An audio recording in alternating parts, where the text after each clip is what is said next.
నమస్తే, welcome to sports debate. ఇవాల్టి టెస్ట్లో టీమిండియా 408 పరుగుల తేడాతో ఘోర పరాజయం పాలైంది. ఆటలో గెలుపోవడం సహజమే, అయినా కనీస పోరాట పటిమ కూడా కనబరచకుండా స్టార్ బ్యాటర్లంతా పెవిలియన్కు వరుస కట్టడం భారత జట్టు అభిమానులను తీవ్రంగా నిరాశపరిచింది. ముఖ్యంగా సొంత గడ్డపై ఇంటింటా భారీ ఓటమిని జీర్ణించుకోలేకపోతున్నారు.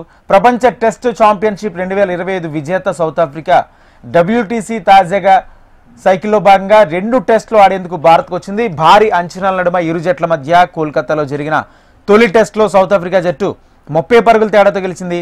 అనంతరం భారత్ సౌత్ ఆఫ్రికా మధ్య గువాహటి వేదికగా జరిగిన 2వ టెస్టులో టాస్ గెలిచిన సఫారీలు ఆది నుంచి ఆధిపత్యం కనబరిచారు. తొలి ఇన్నింగ్స్లో 489 పరుగుల భారీ స్కోర్ సాధించిన ఈ జట్టు అనంతరం టీమిండియాను 201 పరుగులకి ఆల్అౌట్ చేసింది. పేసర్ మార్కో ఇన్సెన్ 6 వికెట్లతో సత్తా చాటి సౌత్ ఆఫ్రికాకు 288 పరుగులకు భారీ ఆధిక్యం లభించడంతో కీలక పాత్ర పోషించాడు. ఆ తర్వాత టీమిండియాను ఫాలో ఆన్ ఆడించకుండా తామే మళ్లీ బ్యాటింగ్ చేసిన సఫారీలు 4వ రోజు ఆఖరి సెషన్ వరకు ఇన్నింగ్స్ డిక్లేర్ చేయలేదు. నెమ్మదిగా ఆడుతూనే 78.3 ఓవర్లలో 5 వికెట్ల నష్టానికి 260 పరుగులు చేసిన తర్వాత ప్రోటీస్ జట్టు తమ ఇన్నింగ్స్ డిక్లేర్ చేసి టీమిండియాకు 549 పరుగుల భారీ లక్ష్యాన్ని విధించింది. రెండో ఇన్నింగ్స్లో Tristan stub, Tony de Zorzi అద్భుత ఆట తీరు కనబరిచారు. లక్ష్య ఛేదనకు దిగిన టీమిండియాకు ఆదిలోనే షాకులు తగిలాయి. ఓపెనర్లలో యశస్వి జైస్వాల్ను యున్సెన్ వెనక్కి పంపగా కేఎల్ రాహుల్ను సైమన్ హార్మర్ అవుట్ చేశాడు. దీంతో నిన్న 4వ రోజు ఆట ముగిసేసరికి టీమిండియా 2 వికెట్ల నష్టానికి కేవలం 27 పరుగులు చేసింది. ఈ క్రమంలో 27/2 ఓవర్ నైట్ స్కోర్తో ఆఖరి రోజు ఆటను మొదలుపెట్టిన టీమిండియాకు సఫారీ స్పిన్నర్ సైమన్ హార్మర్ చుక్కలు చూపించాడు. నైట్ వాన్మాన్ కుల్దీప్ యాదవ్ను సైమన్ బౌల్ చేయగా పట్టుదలగా క్రీజులో నిలబడ్డ సాయి సుదర్శన్ను సేనురన్ ముత్తుస్వామి వెనక్కి పంపాడు. ఆ తర్వాత సైమన్ హార్మర్ తన వికెట్ల వేటను వేగవంతం చేశాడు. ధ్రువ్ జురేల్, కెప్టెన్ రిషబ్ పంత్, వాషింగ్టన్ సుందర్, నితీష్ కుమార్ రెడ్డిలను అవుట్ చేసి భారత్ బ్యాటింగ్ ఆర్డర్ను కుదేలు చేశాడు. పట్టుదలగా నిలబడ్డ రవీంద్ర జడేజా అర్ధశతక వీరుడును వెనక్కి పంపిన మరో స్పిన్నర్ కేశవ్ మహారాజ్ మహమ్మద్ సిరాజ్ ఆఖరి వికెట్గా వెనక్కి పంపి టీమిండియా ఓటమిని ఖరారు చేశాడు. మొత్తంగా సైమన్ హార్మర్ 6 వికెట్లతో చెలరేగ్గా కేశవ్ మహారాజ్ 2, ఎన్సెన్ ముత్తుస్వామి చెరో వికెట్ దక్కించుకున్నారు. ఇక సమిష్టి కృషితో ఆద్యంతం అద్భుతంగా రాణించిన సౌత్ ఆఫ్రికా 25 ఏళ్ల తర్వాత తొలిసారి భారత్లో టెస్ట్ సిరీస్ గెలవడమే కాదు, వైట్ వాష్ చేసింది కూడా. అయితే భారత్ ఘోర పరాజయాన్ని అభిమానులు మాత్రం జీర్ణించుకోలేకపోతున్నారు. ఇదే అంశానికి సంబంధించి మనతో డిస్కస్ చేయడానికి సీనియర్ స్పోర్ట్స్ అనలిస్ట్ సుధీర్ మహావతి గారు ఉన్నారు. ఆయన అడిగి తెలుసుకుందాం. సుధీర్ గారు నమస్తే. ఏంటి సుధీర్ గారు, అంటే భారత్ ఘోర ఓటమికి కారణం ఏంటి? I think series has been totally dominated by South Africa. అందులో డౌటే లేదు. 2 మ్యాచెస్ లో వాళ్ళు ఎక్కడ కూడా ఛాన్స్ ఇవ్వలేదు అసలు. యాక్చువల్ గా మీరు ఓవరాల్ గా చూసుకున్నట్లయితే ఓన్లీ 1-200 ఇండియా సాధించింది. అంటే ఫస్ట్ టెస్ట్ మ్యాచ్ లో 93, సెకండ్ ఇన్నింగ్స్ లో ఫస్ట్ ఇన్నింగ్స్ లో జస్ట్ 150+, అండ్ ఈ మ్యాచ్ లో కూడా సెకండ్ ఇన్నింగ్స్ లో జస్ట్ 140+ మాత్రమే చేయగలిగారు. సో దాంతో మనం క్లియర్ గా అర్థం చేసుకోవచ్చు, it's been totally dominated series by South Africans. All departments లో రాణించారు వాళ్ళు, బౌలింగ్ లో, బ్యాటింగ్ లో. అండ్ ముఖ్యంగా ఒక సిరీస్ లో ఒక సెంచరీ అని కూడా మనం ఇప్పటివరకు ఇండియా నుంచి చూడలేదంటే చాలా అరుదుగా జరిగింది. నేను అనుకుంటాను ఒక 3-4 అకేషన్స్ లో మాత్రమే ఇట్లా జరగడం చూసాం. ఇండియాలో జరుగుతున్నప్పుడు ఇండియన్ బ్యాటర్స్ ఎవరు కూడా సెంచరీ చేయకుండా ఉండడం అనేది. అండ్ ఓవరాల్ గా టోటల్ గా సిరీస్ లో కూడా స్పెషలిస్ట్ బ్యాటర్ కాకుండా ముత్తుస్వామి లాంటి ఒక బ్యాటింగ్ ఆల్రౌండర్ సెంచరీ కొట్టడం అనేది కూడా I think it is something special actually. So south Africa all departments లో వాళ్ళు ఆధిపత్యం కనబరిచారు, ఎక్కడ కూడా ఛాన్స్ ఇవ్వలేదు. చూడండి, మాక్రమ్ ఈ పర్టికులర్ మ్యాచ్ లో ఒక వరల్డ్ రికార్డ్ కూడా నెలకొల్పాడు. 9 క్యాచెస్ తీసుకొని. గతంలో ఐ థింక్ 80s లో I think we heard Yajuvendra Singh అని ఒక ప్లేయర్ ఉండేవాడు. I think against England forward షాట్లలో ఏక్నాథ్ సోర్కల్ తర్వాత అద్భుతంగా ఫీల్డింగ్ చేసేటటువంటి ఫీల్డర్ అతడు ఆ మ్యాచ్ లో 7 క్యాచెస్ తీసుకున్నాడు. సో ఈ పర్టికులర్ మ్యాచ్ లో 9 క్యాచెస్ తీసుకొని మాక్రమ్ కూడా ఒక వండర్ఫుల్ రికార్డ్ నెలకొల్పాడు. సో ఇండియా నేను అనుకుంటాను ఎక్కడ కూడా కంబ్యాక్ చేసినట్టుగా కనబడలేదు అసలు. Actually only first test match లో సౌత్ ఆఫ్రికాను జస్ట్ తక్కువ స్కోర్ కు కట్టడి చేయడం అనేది వాళ్ళకు ఒక జస్ట్ బిట్ ఆఫ్ రిలీఫ్ గా నిలిచింది. బట్ అదర్వైజ్ ఎక్కడ కూడా సౌత్ ఆఫ్రికా ఛాన్స్ ఇవ్వలేదు. తర్వాత ట్రెమండస్ కంబ్యాక్ చేసి ఇండియన్ తక్కువ స్కోర్ ఆల్అౌట్ చేశారు. అండ్ ఆ తర్వాత ఒక తక్కువ స్కోర్ చేంజ్ చేయకుండా కూడా వాళ్ళు 93కి ఇండియన్ ఆల్అౌట్ చేయగలిగారంటే ఐ థింక్ వాళ్ళ బౌలింగ్ లో ఉన్నటువంటి క్వాలిటీ క్లియర్ గా కనబడింది. That to don't forget Rajender, ఈ పర్టికులర్ సిరీస్ లో వాళ్ళకు రబడా ఆడలేదు, ఈ పర్టికులర్ సిరీస్ లో వాళ్ళకు ఎంగిడి ఆడలేదు అసలు యాక్చువల్ గా. సో కీ ప్లేయర్స్ లేకుండా కూడా వాళ్ళు రాణించారంటే దాంట్లో చాలా చాలా ఐ మీన్ డిఫరెన్సెస్ మీకు కనబడ్డాయి.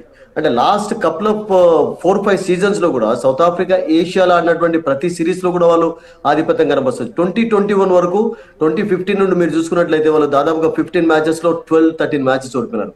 బట్ మీరు 2021 నుండి 2025 వరకు చూసుకున్నట్లయితే వాళ్ళు ఎక్కువ మ్యాచెస్ గెలిచారు అండ్ ఓన్లీ హార్డ్లీ ఒక మ్యాచ్ ఓడిపోయి. ఈవెన్ రీసెంట్ గా జరిగినటువంటి సిరీస్ లో కూడా పాకిస్తాన్ లో మ్యాచ్ ఓడిపోయిన తర్వాత వాళ్ళు ట్రెమండస్ కంబ్యాక్ చేసి వాళ్ళు మ్యాచ్ గెలిచారు. That without బోమా. ఇంపార్టెంట్ ప్లేయర్స్ లేకుండా కూడా వాళ్ళు రాణిస్తున్నారంటే వాళ్ళ బెంచ్ స్ట్రెంత్ అద్భుతంగా ఉంది అండ్ కండిషన్స్ ను చక్కగా అర్థం చేసుకోగలిగారు. ఇండియాలో ఆడుతున్నప్పుడు ముఖ్యంగా మన అందరికీ తెలుసు ఫస్ట్ కపుల్ ఆఫ్ డేస్ అసలు యాక్చువల్ గా బ్యాటింగ్ ఫేవరబుల్ కండిషన్స్ ఉంటాయి. బట్ ఫస్ట్ మ్యాచ్ లో టోటల్ గా ఒక డిఫరెంట్ కండిషన్స్ కనబడ్డాయి మనకు.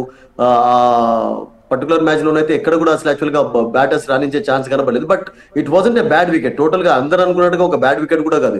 ఈవెన్ గవాస్కర్ కూడా చెప్పారు దాంట్లో కావాల్సింది ఏంటంటే ఇండియన్ బ్యాటర్స్ లో పేషెన్స్ అనేది అసలు యాక్చువల్ గా టోటల్ గా లోపించింది. మీరు చూడండి రాజేందర్, 1996 తర్వాత ఇండియా ఫేస్ చేసినటువంటి బిగ్గెస్ట్ డిఫీట్స్ లో ఇది the worst ever defeat in terms of runs. 400+ runs తోటి ఇండియా ఎప్పుడు కూడా చరిత్రలో ఓడిపోలేదు అసలు. బట్ ఆ బిగ్గెస్ట్ డిఫీట్స్ కూడా మీకు ఎక్కువగా 96 తర్వాతనే వస్తున్నాయి, 2010 తర్వాత ఇంకా ఎక్కువ వస్తున్నాయి. అంటే I think there is some actually quality missing. Virat Kohli లాంటి ఒక ప్లేయర్ లేని లోటు క్లియర్ గా కనబడింది. శుభ్మన్ గిల్ అంటే అఫ్ కోర్స్ మిస్ అయినారు ఈ మ్యాచ్ లో, ఈ సిరీస్ లో కూడా అఫ్ కోర్స్ ఫస్ట్ మ్యాచ్ లో కూడా మిస్ అయినారు అతన్ని. బట్ అదర్వైజ్ మిగతా బ్యాటర్స్ ఎవరు కూడా పేషెన్స్ అనేది కనబడుతుంది. మీరు చూడండి సౌత్ ఆఫ్రికా టీంలో Stubbs actually naturally gifted cricketer. అతను జనరల్ గా ఫాస్ట్ ఆడడం ఇష్టపడుతుంటాడు. బట్ అతడు చూడండి ఎంత డిఫెన్స్ ఆడాడు. ఈ పర్టికులర్ మ్యాచ్ లో ఒక బిగ్ స్కోర్ చేయడానికి ఎన్ని బాల్స్ అతను ఫేస్ చేయాల్సి వచ్చింది. సో అటువంటి టెంపర్మెంట్ అనేది క్లియర్ గా ఇండియన్ బ్యాటర్స్ లో ఎక్కడ కూడా కనబడలేదు. That I think one of the biggest reasons for India defeat in this series Rajender. అంటే భారత్లో ఓడించడం దాదాపు అసాధ్యం, కానీ ఈ పని సౌత్ ఆఫ్రికా ఎలా సాధించింది? అయితే ఇక్కడ రెండు విషయాలు మాట్లాడుకోవాలి. ఒకటి, మన ఓటమికి సంబంధించి చూసుకుంటే వాళ్ళు చాలా బెస్ట్ పర్ఫార్మెన్స్ ఇచ్చిన సిచ్యువేషన్ కనపడింది. దాన్ని ఎలా క్యాల్కులేట్ చేయాలి?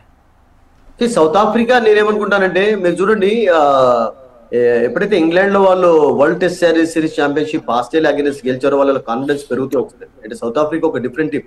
అంటే వాళ్ళకు unfortunately only one day cricket లో T20 ఫార్మాట్ లో ఒక బిగ్ టైటిల్ లేదు తప్ప, only Commonwealth title I think late 90s సాధించారు. బట్ అదర్వైజ్ ఏ ఫార్మాట్ లో తీసుకున్నా కానీ they are a tough opponent అండి, డౌటే లేదు. 2010 వరకు నేను అనుకుంటాను, 2000 నుండి 2010 వరకు స్మిత్ ఆడుతున్నటువంటి రోజుల్లో they dominated test cricket like anything. ఆ మధ్యలో మీరు అన్నట్టుగా కొంచెం ఆ ఫేజ్ కూడా వాళ్ళకు కూడా వాళ్ళ పీరియడ్ లో కూడా మనకు కనబడిందండి, డిఫీట్స్ ఎక్కువగా చూసాం. బట్ లాస్ట్ 5-6 years లో చాలా ఇంప్రూవ్మెంట్ ఉంది వాళ్ళకు. ముఖ్యంగా వాళ్ళకు మీరు చూసుకున్నట్లయితే ఇండియాలో ఉన్నటువంటి స్పెషలిస్ట్ స్టార్ బ్యాటర్స్ ఎవరు. మీరు ఇప్పుడు విరాట్ కోహ్లీకి ఎంత స్టార్ ఇమేజ్ ఉందో, రోహిత్ శర్మకు ఉందో, అటువంటి ఇమేజ్ ఉన్నటువంటి ప్లేయర్స్ ఎవరు లేరు మీకు. స్మిత్ తర్వాత అటువంటి ప్లేయర్స్ లభించలేదు, డివిలియర్స్ తర్వాత వాళ్ళకి ఎవరు లభించలేదు. ఇప్పుడు ఉన్నటువంటి ప్లేయర్స్ అందరూ కూడా మార్క్రమ్ కానీ, డిదోర్జీ కానీ, తర్వాత రికిల్టన్ కానీ, వీళ్ళంతా స్టార్ ఇమేజ్ ఉన్నటువంటి ప్లేయర్స్ కాదు. బట్ వాళ్ళ పట్టుదల అనేది ఎక్కువగా ఉంది. వాళ్ళు కండిషన్స్ ను చక్కగా అర్థం చేసుకొని ఆడడంలో స్పెషల్ క్వాలిటీ కనబరుస్తున్నారు. పాకిస్తాన్ లో సిరీస్ డ్రా చేసుకోవడానికి అదే కారణం, బంగ్లాదేశ్ ను ఓడించడానికి అదే కారణం. సో ఏషియాలో ఎక్కువగా విక్టరీస్ సాధిస్తున్నారంటే they are definitely playing spin very well. అంటే స్పిన్నర్స్ ను చక్కగా ఆడుతున్నప్పుడే ఏషియాలో మీరు విక్టరీస్ సాధిస్తుంటారు. సో ఆ క్వాలిటీ బ్యాటింగ్ అనేది వాళ్ళలో క్లియర్ గా ఇంప్రూవ్మెంట్ స్పిన్ లో కనబడుతుంది Rajendra. That is the main reason for that. Right. అంటే స్పిన్ తో టీమిండియాను ఓడించడాన్ని ఎలా చూడాలి? అబ్సల్యూట్లీ. ఒక్కొక్కసారి అంటే బ్యాక్ ఫైర్ అవుతుంది, బెట్స్ కొడుతుంది. ఇప్పుడు క్వాలిటీ స్పిన్నర్స్ ఉన్నప్పుడు ఇండియాకి ఎప్పుడు ఆ ప్రాబ్లం తప్పటం లేదు. ఇప్పుడు హార్మర్ చూడండి 27 వికెట్స్ తీసుకున్నాడు ఇండియాలో 2 సిరీస్లలో. అతను గతంలో ఒక సిరీస్ ఆడాడు అండ్ ఇప్పుడు ఈ 2 మ్యాచెస్ లో అతను 17 వికెట్స్ తీసుకున్నాడు. ఎక్కడ కూడా ఛాన్స్ ఇవ్వలేదు. అండ్ దట్టు నేనేమనుకుంటానంటే కొన్ని రెక్లెస్ బ్యాటింగ్ కూడా కారణం అనిపిస్తుంది. ఇప్పుడు రిషబ్ పంత్ ఆడినటువంటి విధానం, ఫస్ట్ ఇన్నింగ్స్ లో ఒక కెప్టెన్ గా అతనికి అవకాశం వచ్చింది శుభ్మన్ గిల్ లేకపోవడం తోటి, వాట్ కైండ్ ఆఫ్ షాట్ ఈ ప్లేడ్ యాక్చువల్లీ. ఒక రెక్లెస్ రఫ్ స్ట్రోక్ ఆడి తన వికెట్ కోల్పోయినాడు.